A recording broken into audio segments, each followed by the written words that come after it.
Cette quatrième journée hôpital numérique de l'ANAP a été l'occasion de constater que les établissements ont dépassé aujourd'hui les prérequis et s'engagent dans les projets pour l'atteinte des cibles d'usage.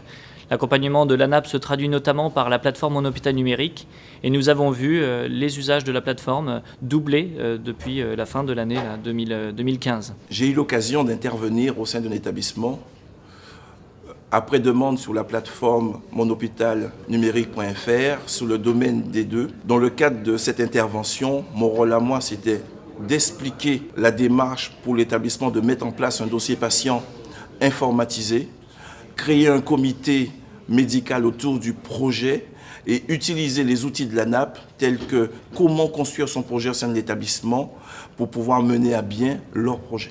Au cours de cette journée, nous avons voulu apporter une innovation, c'est la tenue d'ateliers régionaux dans lesquels les établissements ont pu rencontrer les ambassadeurs de leur région.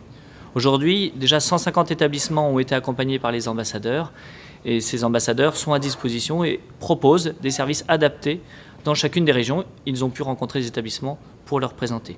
Au sein du collège des experts, nous nous réunissons tous les 2 mois et nous évoquons en commun des problématiques qui remontent des établissements, le plus souvent via le forum de Mon Hôpital Numérique ou par des remontées terrain que l'on a eues, des questions lors de diverses réunions dans les instances régionales. Nous sélectionnons les thèmes qui sont les plus demandés et nous réalisons des publications par groupe de 3 en respectant nos profils et notre répartition publique-privée. Le point important, c'est que l'ANAP se préoccupe d'échanger avec les éditeurs, faire en sorte que les éditeurs se parlent entre eux. Un des premiers points qui a été souligné, c'est l'interopérabilité entre les systèmes d'information. Ça, effectivement, c'est un axe très important. Et puis après, travailler sur des axes, tout ce qui est certification, agrément, etc., sont des choses auxquelles tous les éditeurs adhèrent, parce que c'est quelque chose d'important. Maintenant, bien convaincre les établissements que c'est quelque chose qui va aussi dans le sens de la qualité des systèmes d'information est extrêmement important. Donc, je pense que c'est la chose importante. On adhère complètement à la démarche de l'ANAP au travers d'Hôpital Numérique, parce que ça va dans ce sens-là, ça améliorera la qualité de nos travaux et ça améliorera la qualité des résultats. Pour certains établissements, notamment dans le cadre du domaine 3 et de la mise en place d'un dossier patient informatisé, on s'est appuyé sur les travaux de l'ANAP avec leur cahier des charges qu'ils ont rédigé. Donc on apporte forcément quelques modifications, mais ça nous permet de commencer avec un bel outil.